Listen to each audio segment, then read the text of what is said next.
નમસ્કાર મિત્રો, હું છું મીતા.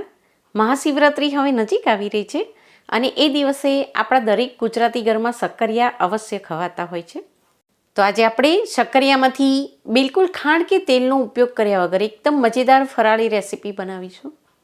આ એકદમ ઇઝી રેસીપી છે ને ખૂબ જ ઝડપથી બની જાય છે. તો એના માટે અહીં મેં 2 શક્કરિયા લીધા છે. આ શક્કરિયા છે સ્ટાર્ચથી ભરેલા હોય છે અને પચવામાં પણ એ ખૂબ જ ભારે હોય છે. તો અહીં આજે આપણે શક્કરિયાની ચાટ બનાવી રહ્યા છીએ અને આ ચાટ એવી રીતે બનાવીશું કે એમાં તેલનો બિલકુલ ઉપયોગ નહીં થાય. ખૂબ જ ઝડપથી બની જશે અને ટેસ્ટમાં પણ એટલી સરસ લાગે છે ને કે બીજી તમે ફરાળી રેસીપી ખાઓ એના કરતાં આ ખાવાની તમને ખૂબ જ મજા પણ આવશે.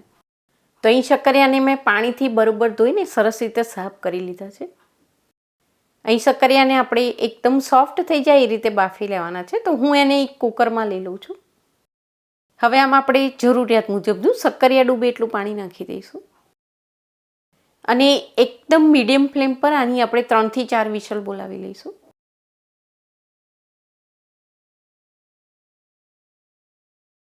મીડિયમ ફ્લેમ પર અહીં મેં 4 વિસલ બોલાવી લીધી છે.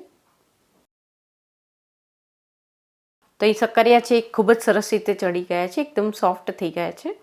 હવે આમાંથી પાણી બહાર કાઢીને આ શક્કરિયાને આપણે થોડીક વાર માટે ઠંડા પડવા દઈશું. એકદમ ઠંડા થઈ જાય પછી શક્કરિયાને આપણે આ રીતે મીડિયમ સાઇઝમાં કટ કરી લઈશું. અને અહીં મેં આપણે રૂટીનમાં જે ગ્રીન ચટણી બનાવતા હોઈએ છીએ, કોથમીર અને ફુદીનાની એવી ચટણી બનાવી લીધી છે. તો અહીંયા શક્કરિયાને આપણે ગ્રીન ચટણીથી મેરિનેટ કરી લઈશું. નોર્મલી આપણે ચાટ પર ગ્રીન ચટણી સ્પ્રિંકલ કરી દેતા હોઈએ છીએ, પણ આ રીતે શક્કરિયાને તમે મેરિનેટ કરી લેશો ચટણીથી તો એનાથી એનો ટેસ્ટ બહુ જ સરસ બની જાય છે. તો તળેલી ટિક્કીની બદલે આ રીતે શક્કરિયાને બાફીને આ રીતે એનો બેઝ તૈયાર કરશો તો એનાથી ચાટ છે એકદમ હેલ્ધી બનશે અને પચવામાં પણ ખૂબ જ સરળ બનશે. હવે આને આપણે એક સર્વિંગ બાઉલમાં લઈ લઈએ.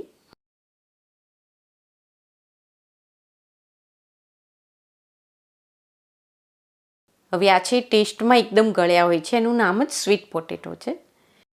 એટલે હવે પછી આની પર આપણે જે દહીં સ્પ્રિંકલ કરીશું એમાં પણ ખાંડનો મેં બિલકુલ ઉપયોગ નથી કર્યો. તો અહીં મેં એકદમ ફ્રેશ અને મોળું દહીં લીધું છે ને બરોબર વીપ કરીને આ રીતે આપણે સ્પ્રિંકલ કરી દઈશું. હવે એની પર આપણે થોડું સિંધા લૂણ અને એની સાથે શેકેલા જીરાનો પાવડર એ બંને સ્પ્રિંકલ કરી દઈશું. અને તમે કોઈ પણ ચાટ બનાવો એનું મેઇન ઇન્ગ્રીડિયન્ટ મીઠી ચટણી હોય છે. મીઠી ચટણી વગર કોઈ પણ ચાટ તમને બહુ ટેસ્ટી નહીં જ લાગે. તો અહીં થોડો ગોળ નાખીને મેં ખજૂર આંબલીની ચટણી બનાવી લીધી છે. અને ક્રંચ માટે આપણે મોળી શેકેલી સિંગ સ્પ્રિંકલ કરી દઈશું. તો સિંગને આ રીતે આપણે થોડા બારીક ટુકડા કરીને સ્પ્રિંકલ કરીશું. છેલ્લે ઉપર થોડા દાડમના દાણા અને થોડી કોથમીર સ્પ્રિંકલ કરી દઈશું. તો આ શક્કરિયાની ચાટ છે એ ખૂબ જ ટેસ્ટી લાગે છે ને એકદમ હેલ્ધી પણ બને છે. આ મહાશિવરાત્રિમાં બનાવીને તમે જરૂરથી એકવાર ટ્રાય કરજો. ફરી મળીશું બીજી એક નવી જ રેસીપી સાથે. Thank you for watching.